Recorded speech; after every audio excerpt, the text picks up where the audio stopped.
secreciones, ¿verdad? Y estas secreciones van a estimular a las células neuroepiteliales, que son las encargadas de transmitir, ¿verdad?, el impulso hasta la neurona sensorial.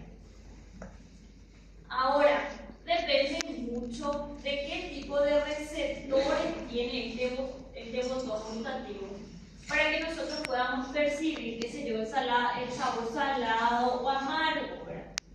Eso se explica, ¿verdad? Cada sabor tiene un receptor y cuando se estimula eso, ustedes entienden lo que es receptores y eso, ¿están ahí, verdad? Sí. Bueno, cada receptor tiene un, vamos a decir, sabor con lo que él se estimula. Y este receptor estimula esta neurona sensorial hasta el centro que se encarga de que nosotros podamos discernir los sabores.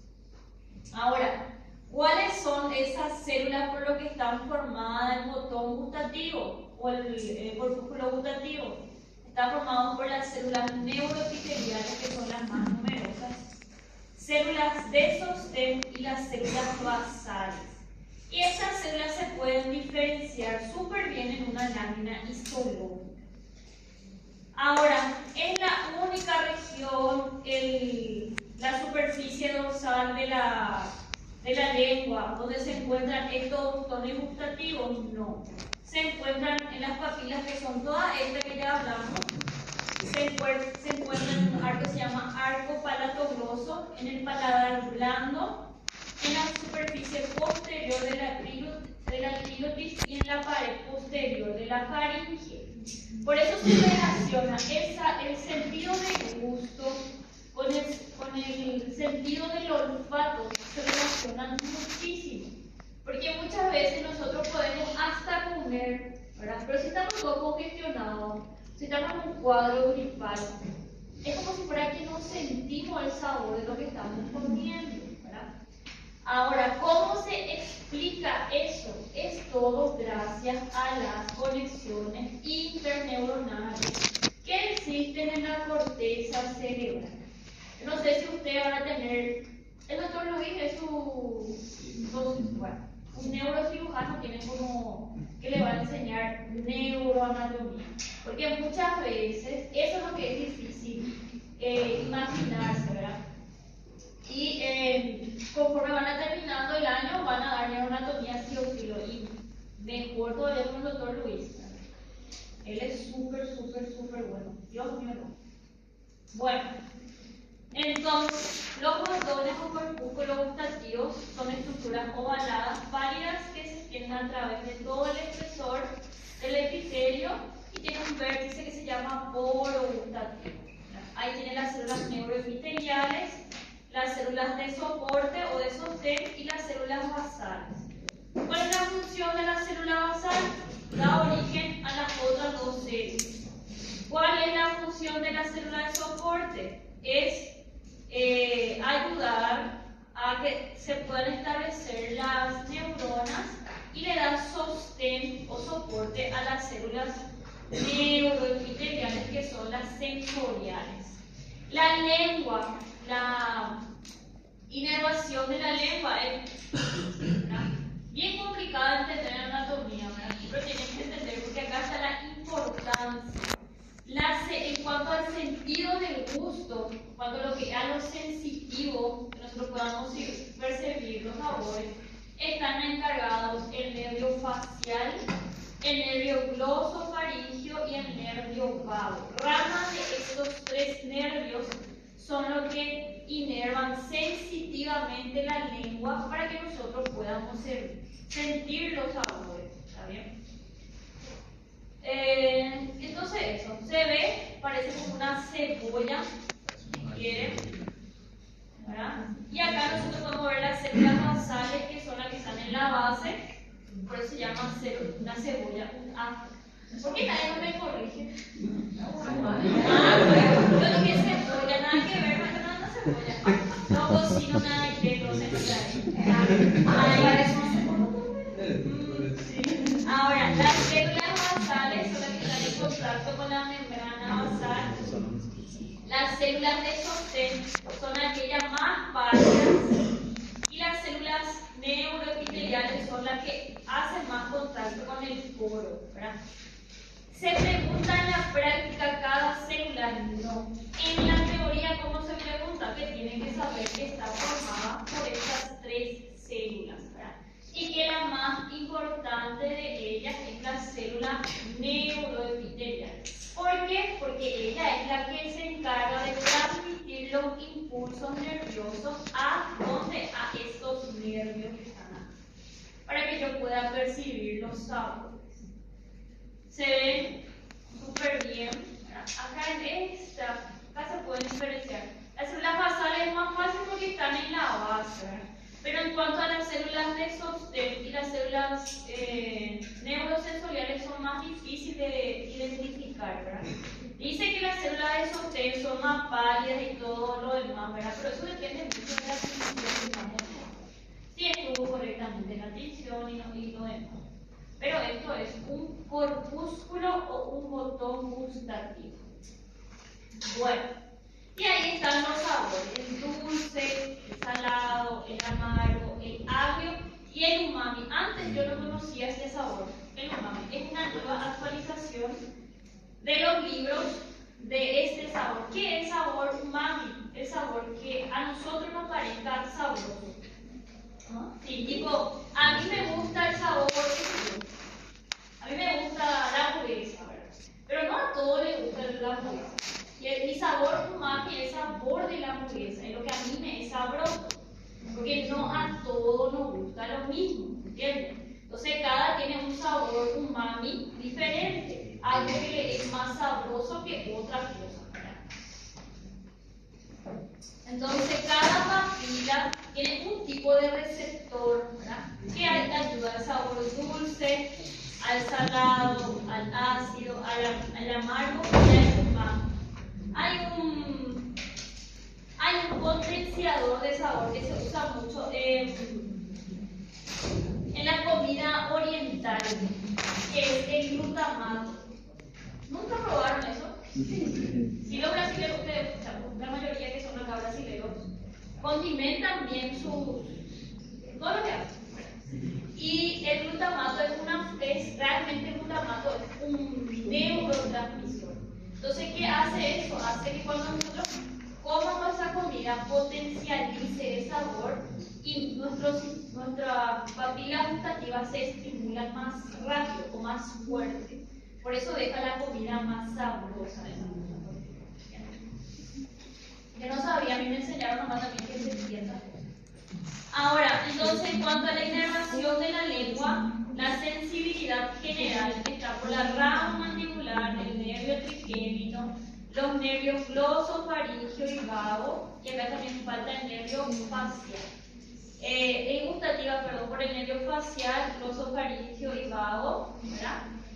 La motora, el músculo de la lengua se moviliza gracias a un nervio, el nervio hipogloso. Esa es la diferencia entre lo sensitivo y lo motor. Y en anatomía ustedes tienen que saber 2/3 anterior y 1/3 posterior. ¿Quién es lo que se encarga de inervar cada región? Eso no se pregunta en histología. Eso es anatomía más anatómicamente hablando.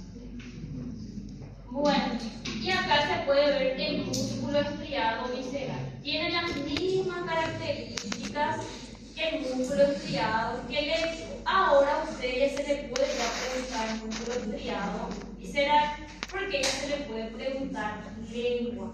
Y como yo sé que estoy viendo lengua, veo todas estas papilas: la papila piriforme, la papila foliada, la papila fungiforme y la papila circunvalar. Bueno, dientes en forma general, ¿verdad?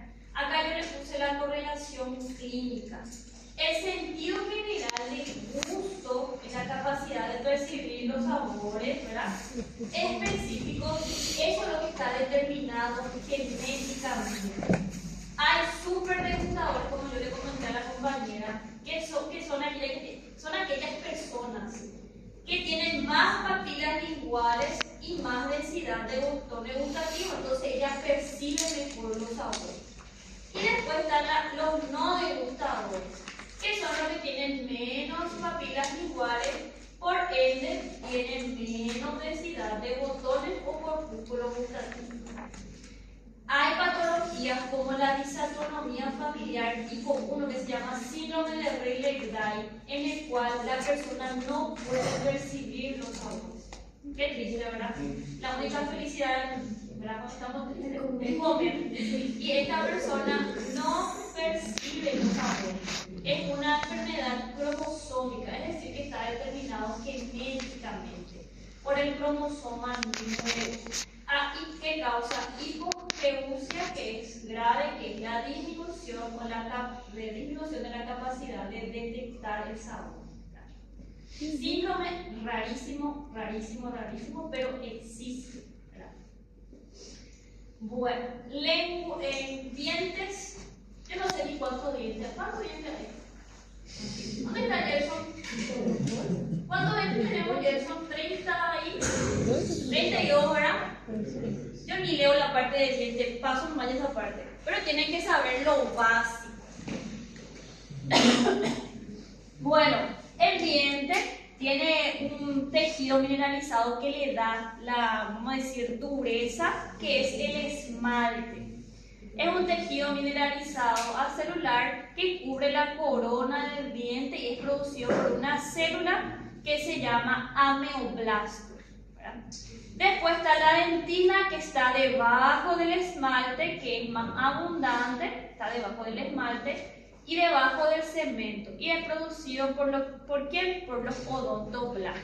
Todas son células de origen mesenquimatoso. Y después está el cemento, que es delgado, amarillo y es un tejido calcificado similar al hueso, que cubre la dentina de la raíz de los dientes y es producido por los cementoblastos.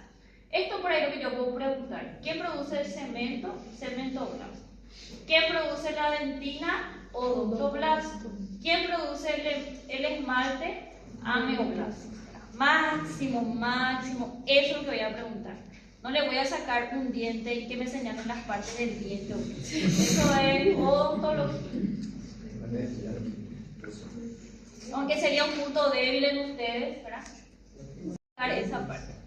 Ahora, el hueso, los dientes, se ubican en esa región. Y la otra vez aprendí yo, de la doctora Alicia, que es la encargada de cátedra de histología y embriología. Ella es especialista en anatomopatología.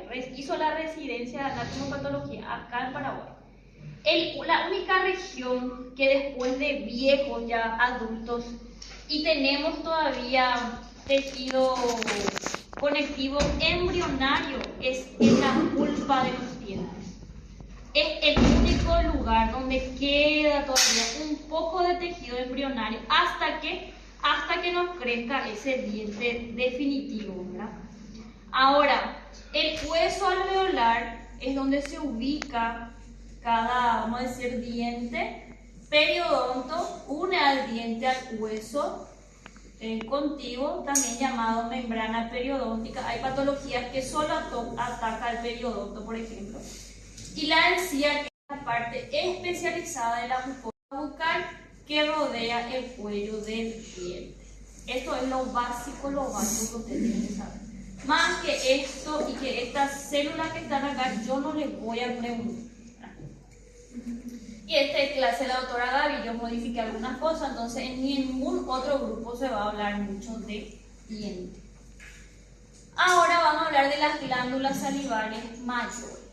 Ya hablamos que tenemos glándulas salivales mayores y menores. A las menores no le damos mucha importancia. ¿A quién no le damos importancia? A las mayores. ¿Cuáles son las mayores? La parótida, la submaxilar o submandibular y la sublingual. Y cada glándula tiene su característica histológica para que yo pueda identificar, ¿verdad? Entonces, tenemos las glándulas salivales mayores y menores. Las glándulas salivales mayores son estas que están acá y las menores son las que, depende de su ubicación, le llamamos pero que muchas veces nosotros ni llegamos a, solo mencionamos, no vemos láminas de ellas porque no se hacen láminas de ellas.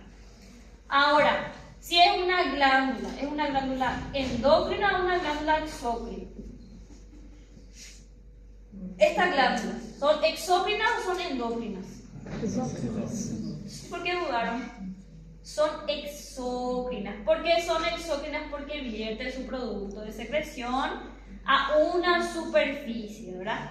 Y si es exócrina, tiene dos porciones, ¿verdad? Una porción que se encarga de conducir, que es la porción excretora o la porción conductora, y otra porción que es la que se encarga de producir el producto, ¿verdad? Entonces, tenemos una porción que conduce lo que produjo o elaboró la porción secretora. Ahora, como dijimos, hay tres pares de las glándulas, que son estas tres, y todas estas son compuestas túbulo-acinales. Pero van a ver que nosotros, así como en la práctica, nos pusimos de acuerdo, porque realmente no todas son túbulo-acinales. La única que el libro explica bien que es una túbulo-acinal es la submandibular. Entonces, ¿cómo se dice en la práctica para que sea más fácil? Porque muchas veces es difícil de diferenciar si es tubulosa o si es acinosa. Todas son acinales compuestas. ¿Entienden? Todo lo que vamos a ver son acinales. Van a encontrar en otra bibliografía y van a encontrar en el libro de Ross que le llama túbulo-acinosa. Ustedes van a obviar eso. Van a decir, todas son acinales compuestas. ¿Verdad? ¿Para qué? Para que sea más fácil. Entonces, si yo digo que es una glándula acinal compuesta, ¿qué es lo que yo estoy diciendo? Compuesta, ¿qué quiere decir? Que tiene varios conductos, y acinar, que la forma de su porción secretora es forma acinal, ¿verdad? Tiene forma de acino. Bueno, entonces, dependiendo de qué tipo de célula yo encuentro en mi acino, yo puedo clasificar otra vez esta porción secretora. ¿En qué? En lo que ustedes ya escucharon, ¿verdad? Si tiene células mucosas, son acinos mucosos, ¿verdad? Y si tiene células serosas, son acinos serosos. Y acá se puede ver bien la célula, y por el cual acinar tiene una mucosa tiene esta morfología en la cual las células están aplanadas. Y en la serosa, el núcleo de la célula es bien redondita, ¿verdad? Entonces tenemos nuestra glándula, puede ser mucosa, puede ser serosa, y se pueden combinar, puede ser mucoserosa o puede ser seromucosa. ¿Y qué es lo que le da esa característica? La forma de la célula. Entonces, los adenómeros pueden ser mucosos, serosos y mixtos. Ahora, en la mixta nosotros vemos de esta manera que está acá. No, ¿verdad? ¿Qué pasa con la mixta? Durante la técnica histológica, la mixta no se queda así dentro del acino. ¿Qué hace? ¿Qué elemento forma? Forma la semiduna cerebral. Entonces, en las mixtas, nosotros no vemos de esta manera, sino que vemos la semiduna cerosa de Janssen. Ahora, cuando hablamos de conductos, los conductos se pueden dividir en tres porciones, ¿verdad? Un conducto intercalar, que es un epitelio simple cúbico, ¿verdad? Que está bien en contacto de la célula del acino. El conducto estriado, que es un epitelio ya más simple cúbico, epitelio simple cilíndrico. Y el conducto excretor, que ya es estratificado cúbico, oseoestratificado cilíndrico o cilíndrico simple. Los conductos en sí pueden tener varios tipos de epitelio. Bueno, entonces, el conducto intercalado puede tener epitelio cúbico simple. El conducto estriado puede tener epitelio cúbico simple que se va convirtiendo en cilíndrico. Y el conducto excretor ya se estratifica o es un poco más alto, que es el epitelio cúbico simple. En la práctica tampoco se pregunta cada conducto, porque es muy difícil de identificar. Ahora en la teoría se pregunta el epitelio que puede tener cada conducto. ¿Bien? Ahora, vamos a hablar de la primera glándula, que es la glándula parótida. ¿Cómo yo identifico la glándula parótida? Todas las glándulas, la submaxilar, la parótida y la sublingual, están envueltas por tejido conectivo. Están envueltas por una cápsula de tejido conectivo denso, irregular, que envía a su interior tabiques, ¿verdad? Donde entran los vasos sanguíneos y los conductos. Ahora, ¿cómo yo sé que esto que yo estoy viendo es la parótida? Porque la parótida solo tiene acino seroso. Ahora, ¿cómo yo veo el acino seroso? Yo voy a mirar el acino y los núcleos de las células son bien redonditas. Entonces, si yo miro acá, puedo mirar las células que son bien redondas. Otra cosa que me puede ayudar es la tinción, y en la lámina acá del laboratorio se ve este color, bien pasófilo. Ahora, aparte de los acinos serosos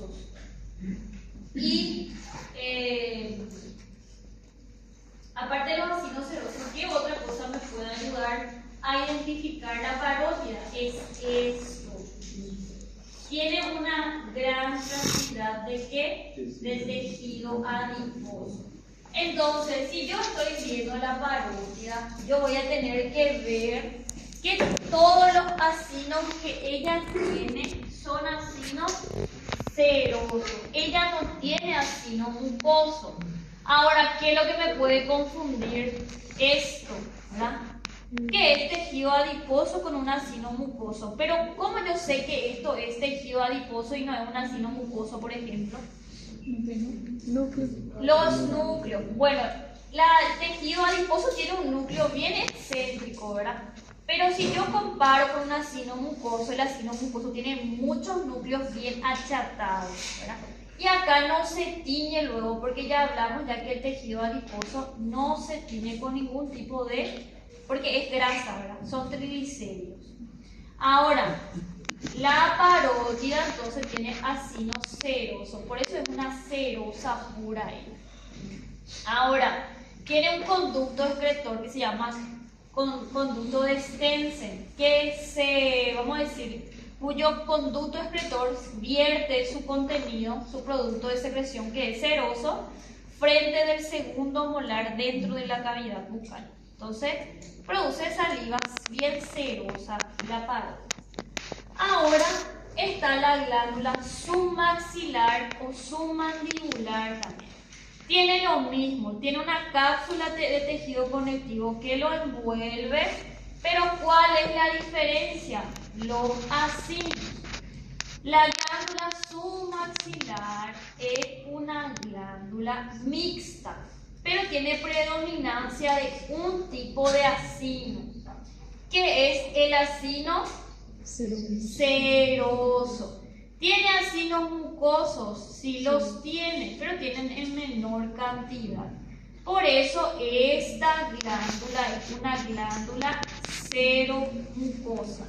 Tiene más acinos serosos que mucosos. Y acá nosotros podemos ver esta estructura que ustedes ya saben su nombre, que es la semiluna serosa de Januzzi. Acá yo puedo ver un acino mucoso y esto es lo que quedó de mi acino realmente mixto, pero esto formó la semiluna serosa.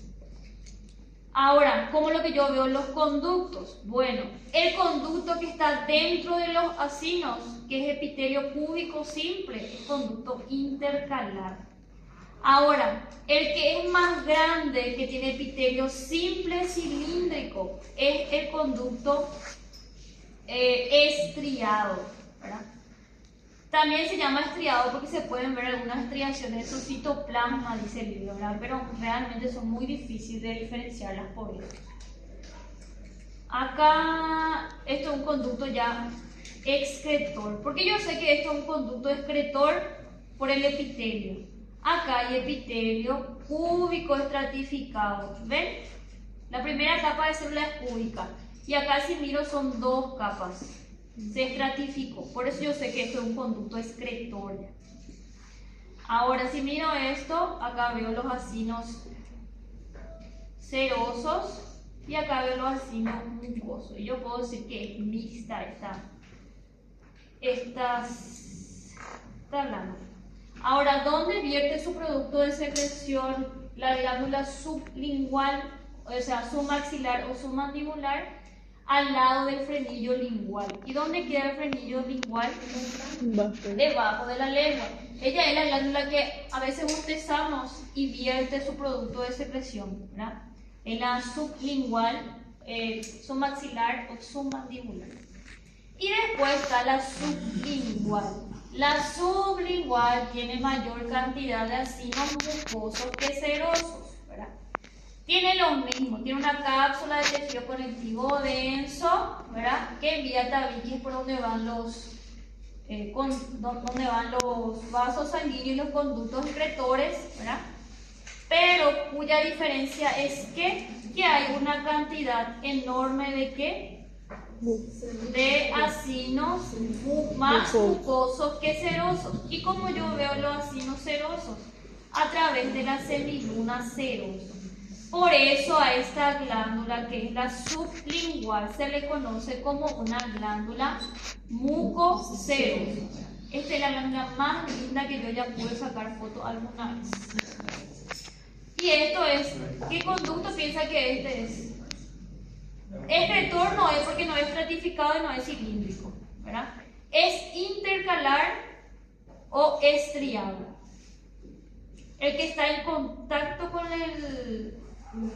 el acino es el conducto,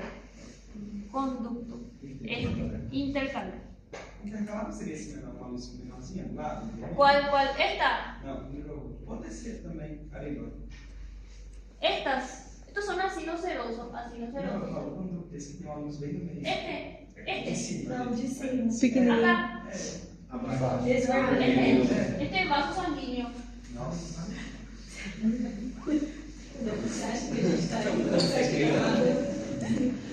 Acá ves más cantidad de ácidos mucosos que serosos. Acá el conducto estriado. Las células son más altas, ¿verdad? Ya le digo, ya conductos no se estresen, son una teoría plena. En la práctica no se pregunta por qué es eso, porque es difícil de diferenciar, ¿verdad? Y la lámina tiene que ser demasiado linda. Nuestra lámina de paroquia.